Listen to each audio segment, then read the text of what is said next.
arriving, the virtual presence. All right, everybody, show starting this evening. Well, great crowd, welcome. Fantastic, and essentially I'm happy to be given the opportunity to talk about my work as one of the artists in this group show, which has been going on for a couple of months now. And so it's exciting to be here in difficult times. So what I'll do, periodically I pour some coffee in this piece here, and that's a piece that's in the show for those of you who are not familiar with the show. And this is something I made just recently, and that's the one in progress. So it's a series of chairs I'm working on. So everything is in progress basically. So I'll start with pouring some coffee in here. Yeah. There we go. That's this chair drinks a lot of coffee. Okay. Well, actually, I look at it. The formalist in me look at it as a black square. Oh, thank you. There's a German artist. I forgot his name. We used to work with all kinds of materials, milk and pollen. He would pour it on like slabs of marble on the floor and stuff. So, here it goes. Anyway, so this chair is in the show, and it's called a Ti Chèz. Okay, and my plan here for today was to basically contextualize the chair, and it's the kind of small chair that you find in Vodou temples. You find if you go to a Vodou temple or what we call a home fort, the Haitian Creole, right? You'll very often you'll find these little chairs, and the mambo or the hungan. The mambo is the priestess, loosely translated, and the hungan is the priest. And so the mambo or the priest would sit on his little chair or her little chair, and whoever wants to consult with the mambo or hungan would likewise have a little chair to sit on. And so the chair, the small chair symbolizes like patience. It's the willingness to listen and to kind of have your feet on the ground, to be grounded. That's what I understand it meant in the tradition. And the idea is that you sort of like patiently wait, not passively. It's not a passive sort of patience. It's a patience that somehow you will get the right outcome will come about. It's a planned, a conscious sort of like waiting. And it's an active kind of waiting. So because whatever is wrong, whether it's family-wise, whether it's like your community, somehow things will work out for the better. Okay, you will have overcome. People will, if you're waiting on your little chair, okay, whatever issues that are confronting you or your community. Those issues will have been resolved, beneficially, yeah. Anyway, so that's generally the Vodou context for it, and I have invited a couple of friends here. Daniel was actually a hungan. He can add further to that, to that aspect of the chair. And there's also Mambo Florence who's coming, and she's on her way. So you can ask them further specific questions about the tradition of the chair.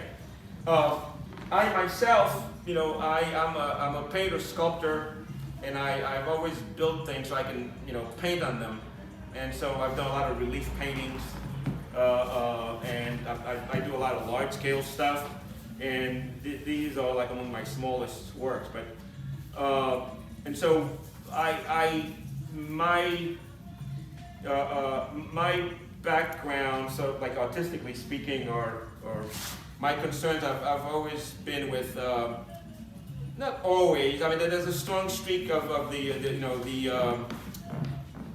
I don't know, it's not surrealism in my work, but there's a strong streak of how do you say, we say sometimes like when a work is, has that kind of like, certain kind of exudes power. So we say that it's, I don't know, not, but anyway. But the point is that my work has always had this sort of like, gutsy kind of thing in it that I always, go for. It's dramatic and it's, yeah. And so, but I'm also, not necessarily a formalist, but my artistic teeth were cut on very, very formalist kind of art. So minimalism has always, and conceptual has always been, I've always meant a lot to me. So I do things, usually I build things and I count, and I do like, I'll do 5 of this and 5 of that, and I'll measure, and I'll, and I'll have these very rigid procedures that I use to make my work.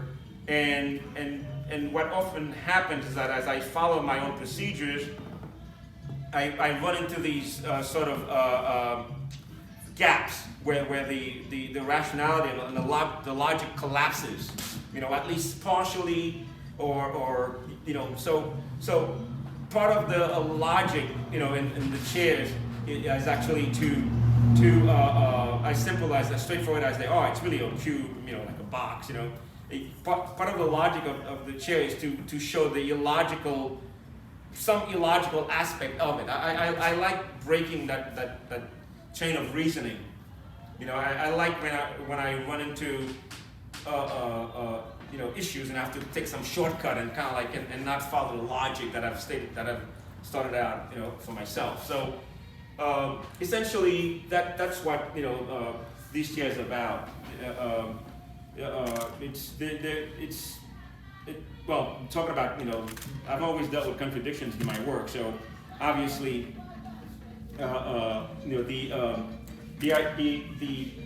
the socio-cultural aspects of the works, like the Vodou, my Haitian background is being wedded here to this like very formalist kind of way of making art, and so I like this juncture, and like they meet, and they're kind of like these two aspects of me kind of like meet, and sometimes they're reconciled, and sometimes they exude a certain kind of tension, and so that's basically what I do, and I've always liked tying things. I like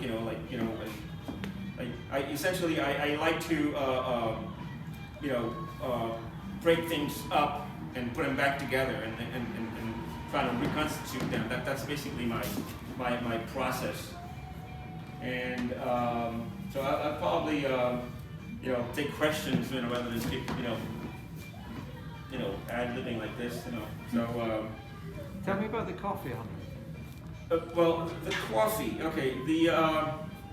Well, the coffee is basically like an offering. I grew up in a very religious or spiritual culture in Haiti, and I came when I was 13 years old, and by the time I was 18 or 19, I was like an unbeliever, and I was like atheistic and so on and so forth, and so I've had to wrestle with this whole spiritual my spiritual background, so to say, and so the coffee obviously is like it's an offering, it's a libation, it's coffee, I can add to this afterwards, it's offered to Dambala or to a particular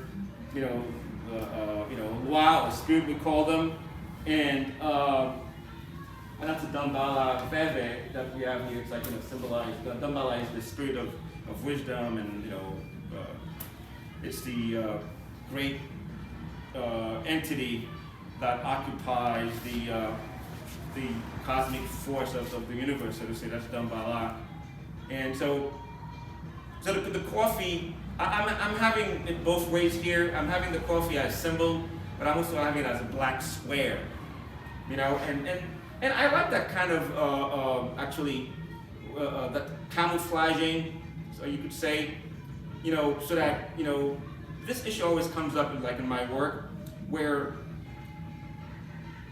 people will see coffee, it's like, oh yeah, it's Vodou, it's a libration, and I'll tell you it's a black square. So if you see it as Vodou, then I'll tell you it's a square. If you see it as a square, I'll tell you it's Vodou, and I'm constantly wrestling with with these things, and I guess the wrestling part, that kind of shifting position, really has to do with me trying to assert my own sense of space, my own sense of time as to and so forth. So that's what the coffee has to do with. It's an offering, but it's also it's also a black square. And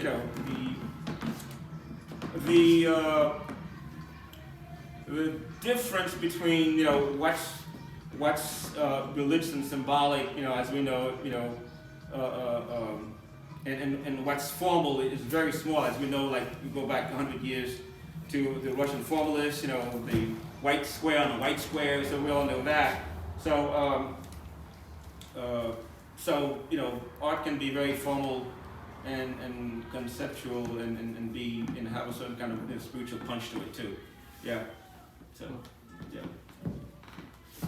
So that's the thing about the coffee. The tying part,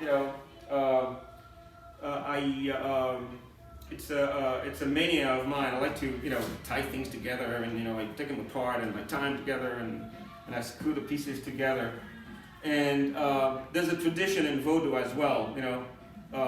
It actually turns out that a lot of things that I do in my work, and very often I ascribe them to some Western sort of like epistemology, right? And when I look back, I thought, wow, this is like like Vodou, So I was reading this book, this anthology of essays on Marxism and art, edited by this guy named Solomon, and I read a footnote in that anthology that had to do with the God builders from Russia.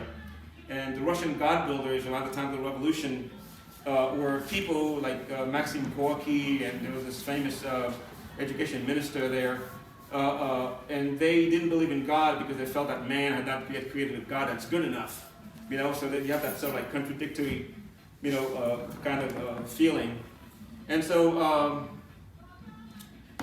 basically, I deal with contradictions in my work, and so the tying, the tying, it's not just like a formalist thing. It turns out that in Vodou culture, there's a particular, I would say, a sect, a particular entity called the Bizango, and Jean-Aniel, my friend, can tell you more about this. The Bizango, they tie things a lot too. So in other words, I find myself doing things that I didn't know. I would ascribe them to one culture. It turns out, wow, this is like, so it's Haiti. So I don't know. So I'm often in that sort of like a dualistic, world. But I function pretty well like that. I don't mind the dualism. I don't even see it as dualism. That's probably the wrong word. It's just everyone exists in a certain between different extremes, so to say, and how you negotiate these extremes. That's your life. That's basically how you define yourself. That's your identity. Negotiating those various polarities, so to say. Yeah. Any other questions? I don't. Is this meant to be sat on? I mean, do you want? Yeah, you can sit on it. Yeah, I made it. Do you want people to? How do you want people to interact with it? Actually, I want like all kind of ways. I want people to sit on it. I want people to, Take a straw. Yeah, they could. I'm sorry. Take a straw. Well, I guess they could. I wouldn't. You could take a straw to it, but I don't know. I think I want them to be versatile in that sense. Yeah, I mean they're sculptures, they're practical objects, and that's another thing too. I think that part of the thing that I'm sort of like I've always been doing all along, but I'm more conscious of more recently, is that the idea that somehow, like an artist, like you're a painter and you're a sculptor, and we know that that's an old story that a lot of artists mix, different kind of genres. You're a painter, sculptor, you're a painter, but you're also photography, mix the two. We know about that. But in my case, what I have been discovering more recently is that the idea of like making, I mean, this is a sculpture, you know, there's a, you know, but it's also a chair. I like the idea that, you know, I mean, I've made coffins, I've made like, you know, you know, so I've always like done very specific things in my work. So this is a very specific, like you know, I have like a whole series of doors and gates that I want to make, for example. So the subject matter is you know, is practical and literal, but it's also, you know, like a work. So I you know, I like that gap, so to say, you know, you know, that dichotomy there. So you're right. You could sit on it. You could use it. You could put your flower pot on there. I don't care. I mean, so the point is that you choose what you determine. The viewer will determine what aesthetic or practical purpose the work will have. You know, that's the thing. Yeah. Yes. How important is ritual to you? Because this is, I see a lot of dimensions to this. Yeah. Yeah. And I see like special, almost like rituals with this. I'm curious what you would respond to that. Yeah. Well, ritual. You know, I've always used the term for myself and other artists too. What I call aesthetic rituals. You know, so rituals, you know, are important, I guess, to everybody. You know, like, you know, I mean, the rituals, you know, don't have to have that sort of like, you know, heavy connotation of, you know, spiritual, mystical connotations. You know, I mean, you know, so there's a secular aspect to rituals, and I think that one of the things that I stand for is basically a demystification of belief systems, of Vodou and so forth. I'm not into, you know, mystifying, you know, people, and I think, you know, the real Vodou practitioners, that's what they do too. It's not a question of, you know, so rituals are important to me. I mean, I think about 2, 3, 4 years ago, like once, you know, going back, you know, almost every morning I would put some water, you know, because I had a friend of mine actually, an uncle of my relative actually from in-law, and who had told me years ago, you know, he used to be a Marxist. You know, he was jailed in Guatemala, he's an Asian guy, you know, he was active in Haiti, and he got jailed. He was thrown out in at least 2 different countries, and he went from being a Marxist to being, you know, a Vodou priest, you know. Yeah, right. And so when he was saying, Andre, like, you know, before you start work, you know, pour a little water and so on and so forth, you know. And you know, I cut my intellectual teeth, so to say, on very liberal, you know, Western, you know, principles, you know. And so to me, rituals are, you know, it's, you know, I see rituals as basically a creative act. That's how I see it. You know, it's a form of expression. You know, I don't see what I do is not much different from what a Vodou priest would do, from what I understand. Yeah. So rituals are important. I don't think my rituals, you know, should be important to you or to anybody else. I think we make our rituals to pretty much as part of a way of asserting who we are, our identity. Just like you get up in the morning, and have a cup of coffee. You know what I mean? It's like, you know, if you want to share your coffee with the spirits, fine. If you don't want to, that's okay too. Yeah. Thank you. So yeah. I mean, well, the idea of the God builders, you know, like I told you about, is interesting too. And then relates to your question. I mean, if the God builders, you know, the Russian God builders maintain that, you know, they don't believe in God because God has not yet invented, because man has not yet invented a God that's good enough. So you have that sort of like conundrum, that sort of like, you know, yeah, it's a conundrum. It's a you know. Anyway, yeah. Any other questions? I can stop making a fool out of myself. You're doing awesome. Yeah. I think we're all still processing.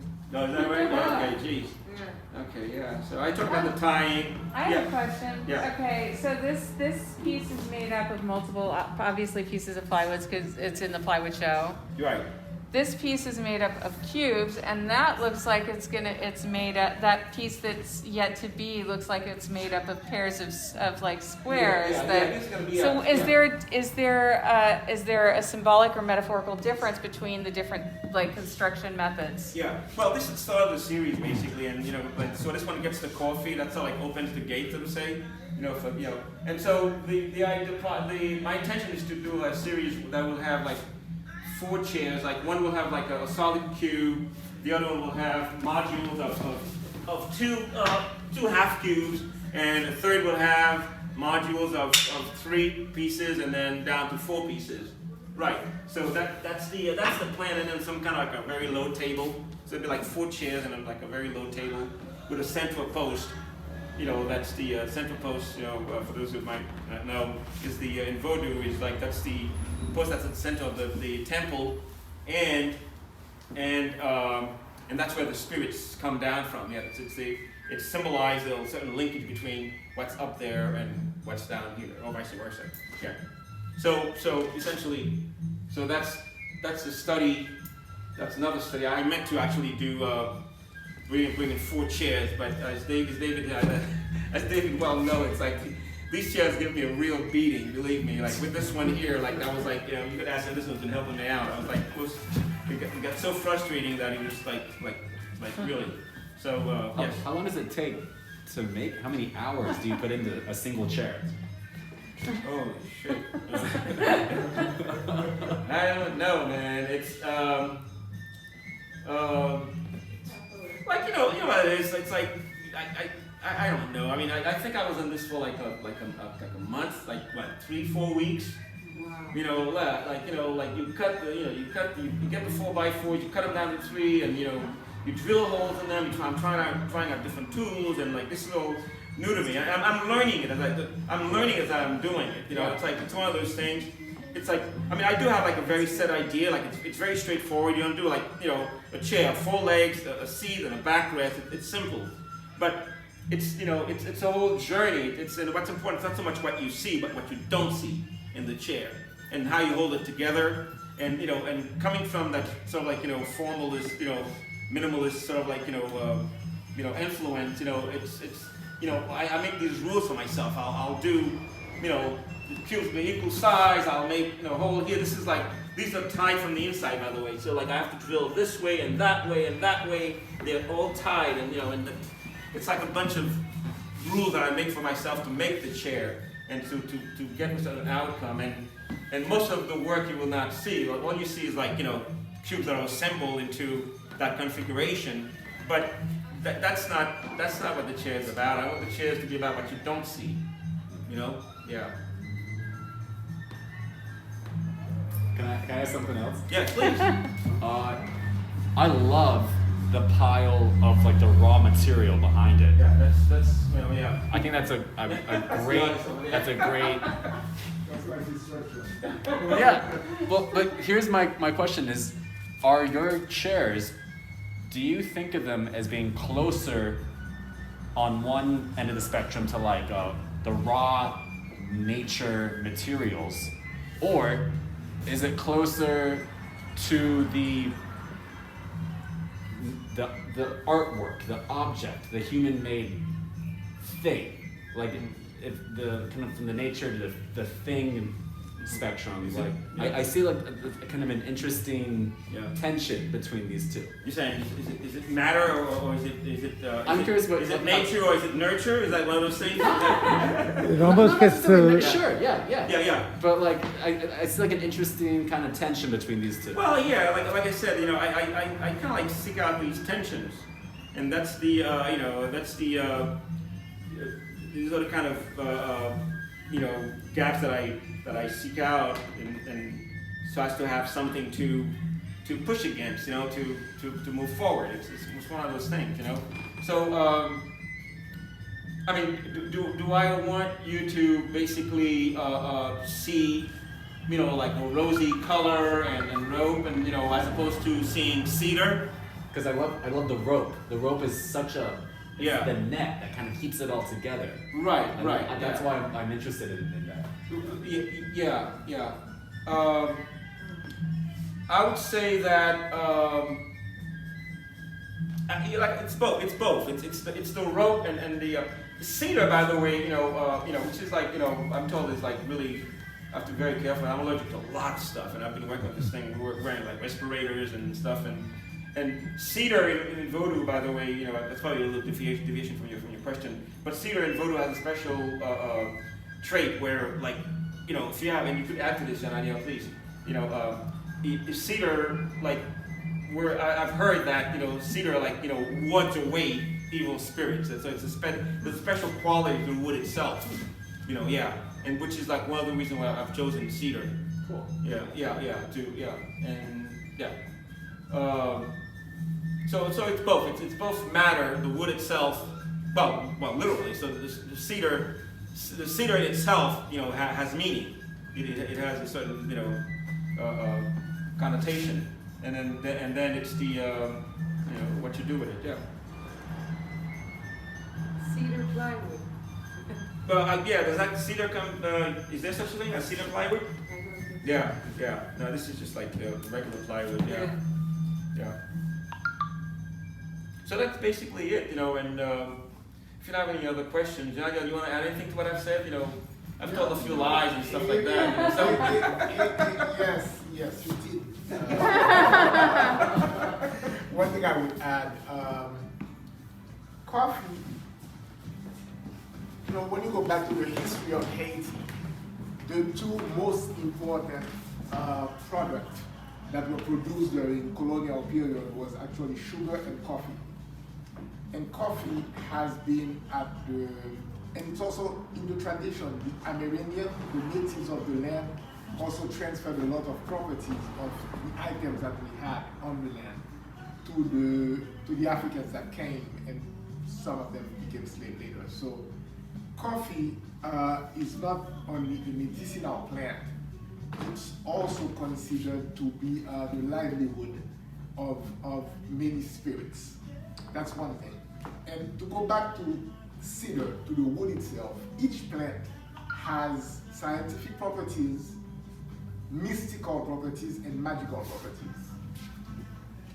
So the combination of coffee and the wood is a very good combination because both these natural elements have these different properties. So going back to coffee more specifically, coffee is poured as a libation to the dead, especially every morning, because everybody, children included, drink coffee in the morning, and it's poured on the floor as a libation and as a memory of those who passed. So it's a very important magical element of Vodou. One particular spirit whose name is Grande Brigitte, she's actually the one that holds the keys to the cemetery. But cemetery in Haiti is considered to be life and death. It's not about death, it's about life and death. And Grande Brigitte is probably one of the most ancient spirits, and she is represented actually by a very old lady.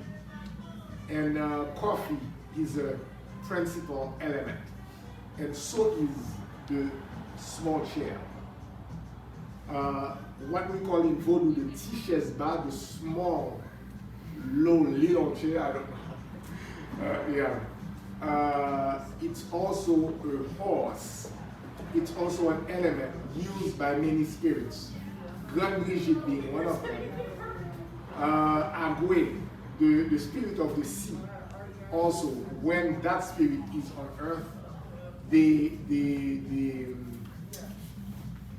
go on a small chair also, because the chair is their canoe on water. So the chair is like a canoe on earth. And you have other spirits like Zakakri, the spirit of agriculture. One particular one that also uses a small chair as one of their elements.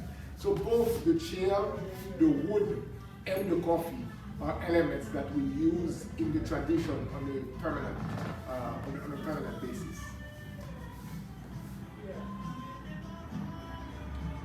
So the coffee has nothing to do with Dambala, like I said. No, coffee has nothing to do with that. Oh, sorry, so it's nice. The libation word for Dambala is actually water. Water, okay, okay, Yeah. right. Okay, I got Because my the source, mixed up. the source of life, Yeah. we believe is Right. water, and Dambala is one of the main elements Water, of life. So the main element of Dambala is actually water.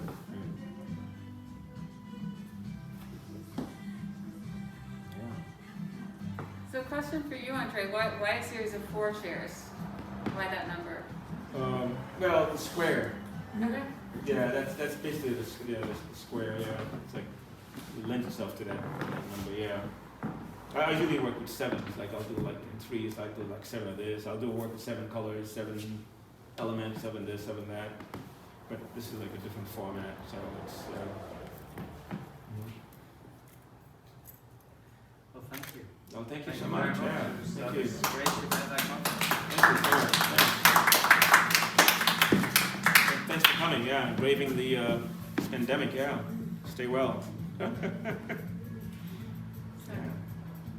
So you're welcome to see what's behind here, or like maybe you have to explain. Like, you have the whole If you have questions, presentation I'll be there. delighted to answer. So yeah, you can talk. Yeah, you could if you have questions. Yeah. So Yeah, explain, what is this? what's behind there? No, what is it? What What is this? Well, this is called a veve. It's a veve for Dambala. And veves are basically sort of like ritualistic drawings that Vodou adepts do on the floor before ceremonies, right? So it could be a veve for Dambala, that's a veve for a different spirit, Dede or Bawo Samedi. So Jean can elaborate on that. So yeah, and usually it's done on the ground with cornmeal or flour or whatever the material you could use, and as the dance and ceremonies go by, you like walk on it and it just disappears afterwards. So yeah, so that's it. So preceding ceremonies generally, you will trace a veve on the floor. The veve would be the catalyst for the spirit to come from whatever dimension they're from to our earthly dimension. So, and there are evidently hundreds of veve. Each of them is linked to a particular spirit. The origin of the veve is fairly unknown. So in Vodou, many say that it came, that the natives said that when they came to the land, thousands and thousands of years, the veve were already there. So many are talking about Atlantis. They say that maybe the Atlantis came with it. And others say that they came from outer space. So there are a lot of stories about the veve, but one thing is certain, is that their origin is unknown. So we have an interpretation for each veve, and I'm saying there are hundreds of veve, but we don't have the very specific meaning of that ancient language. I have a question about Veve. Is it the diagram, or is there something about the cornmeal or the flowers that we enter out of the ground that activates it? Like, you know what I'm sort of asking, is it just a drawing? Is it the shape? Or does the material play a part in the same way that coffee or water? It's all of the above. Veve sometimes is drawn on the floor with coffee. We use different elements depending on the spirit that's caught in. Don't forget that the magical aspect of the natural element, each of them